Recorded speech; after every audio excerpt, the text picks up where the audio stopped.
से आओ जोर खिजा का तोड़े, जज्बों की दीवार उठाकर हर आंधी के रुख को मोड़े। तूफानों से खेल न सीखो, तूफानों से मत घबराओ। अस्सलाम वालेकुम स्टूडेंट्स, उम्मीद करता हूँ आप लोग। अस्सलाम वालेकुम स्टूडेंट्स, आज का हमारा टॉपिक है mass of the earth. Mass of the अर्थ। अब इससे पहले हम लोगों ने पढ़ा था law of gravitation. Law of gravitation हमें क्या बताता था? लॉ ऑफ ग्रेविटेशन में हम लोगों ने पढ़ा था कि इस यूनिवर्स के अंदर हर बॉडी दूसरी बॉडी को अट्रैक्ट कर रही है। अब वो किस तरह अट्रैक्ट कर रही है? वो किस फोर्स के साथ अट्रैक्ट कर रही है? वो force equal the gravitational constant into mass of first body into mass of second body divided bye square of distance present between their centres. तो ये इक्वेशन बनती है जिसकी मदद से हम लोगों ने जो लॉ ऑफ ग्रेविटेशन की है, अब इसकी मदद से हम मास ऑफ द अर्थ फाइंड करेंगे। तो अगर हम ये कहें कि मैं ये कह दूं कि ये एक सर्कल में मैंने बना दी अर्थ। इस अर्थ के ऊपर एक छोटा सा ऑब्जेक्ट पड़ा हुआ है। आप इंसान को कर लें, कोई फुटबॉल कर लें, फुटबॉल कर लेते हैं। अब क्या है जी, अगर हम अर्थ की बात करें तो अर्थ का मास होता है एम, और कैपिटल एम साथ स्मॉल ई डाल देते हैं, मास ऑफ द अर्थ आ गया। इस बॉडी के मास की बात करें तो इसको स्मॉल एम ले लेते हैं, और जो ग्रेविटेशनल कांस्टेंट तो हमें पता है, और इन दोनों के सेंटर्स के बीच में जो डिस्टेंस है वो हम लोग क्या कहते हैं? वो डी है। डिस्टेंस इन दोनों के सेंटर्स के बीच में डिस्टेंस भी है कोई। अच्छा, ये डिस्टेंस जो है ना, ये इक्वल होगा, अगर हम देखें तो इन दोनों की बॉडीज़ का सेंटर है, तो एक तो हो गया रेडियस ऑफ अर्थ, दूसरा हो गया रेडियस ऑफ दिस बॉडी। अब अगर फुटबॉल की बात करें ना, तो उसका रेडियस 1 मीटर भी नहीं बनता, और अर्थ का रेडियस की बात करें तो ये 6400 किलोमीटर्स में जाके कहीं आता है। तो हम क्या कहते हैं? हम ये कह सकते हैं कि जो डिस्टेंस है इन दोनों के बीच में, वो सिर्फ अगर हम कर दें आर के इक्वल, रेडियस ऑफ अर्थ के इक्वल, क्योंकि दूसरा इतना कम है कि वो निगलेक्ट भी हो सकता है। तो हमने इसको क्या कर दिया? हमने इसको कर दिया रेडियस ऑफ अर्थ के इक्वल डिस्टेंस को कर दिया। तो अभी ये सारी वैल्यूज़ इसमें डाल देते हैं कि force is equal to gravitational constant into mass of earth into mass of body divided by radius of earth का होल स्क्वायर। ये हमारे पास इक्वेशन 1 आ गई।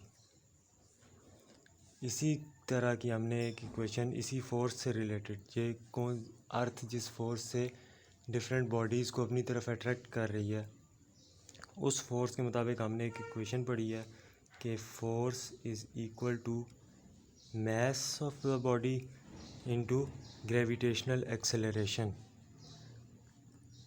कि जिस बॉडी को अर्थ अपनी तरफ अट्रैक्ट करेगी, अर्थ उस पर कितनी फोर्स एक्सर्ट करेगी, एक तो उसकी अपने मास की और ग्रेविटेशनल एक्सेलरेशन के प्रोडक्ट के इक्विवेलेंट। तो अगर इन दोनों इक्वेशन को कंपेयर कर लें तो हमारे पास आ जाता है M G is equal to G mass of the earth mass of the body divided by R square. अब ये में एम और ये एम एक ही चीज़ को डिनोट करें, हमने इनको काट दिया। पीछे हमारे पास क्या बचा? G is equal to capital G into capital M divided by R square. हम लोगों ने मास ऑफ द अर्थ की वैल्यू फाइंड करनी है। तो जब मास ऑफ द अर्थ की वैल्यू फाइंड करनी है तो इसको हम इधर एक तरफ ले जाते हैं और बाकी तीनों को एक तरफ कर देते हैं। तो हमारे पास बन जाएगा mass of the earth is equal to small G into R square divided by capital G. अब हमारे पास जो स्मॉल जी है, ग्रेविटेशनल एक्सेलरेशन, इसकी वैल्यू होती है 10 मीटर पर सेकंड स्क्वायर। आर की वैल्यू 6400 किलोमीटर्स होती है। अगर मैं इसको मीटर्स में लिखूं तो ये आ जाएगी R is equal to 6.4 multiply by 10 raise to the power 6 metre. और अगर जी की बात करें तो जी इक्वल होता है 6.67 multiply by 10⁻⁻11 newton metre square पर किलोग्राम स्क्वायर। ठीक हो गया। तो अब हम लोग इससे आगे ये वैल्यूज़ हम लोग क्या करते हैं, ये जो इक्वेशन हमारे पास ए है इसके अंदर पुट कर देते हैं। अब हम लोगों का जो इस इक्वेशन में पुट करके देख लेते हैं जी क्या आती है वैल्यूज़। तो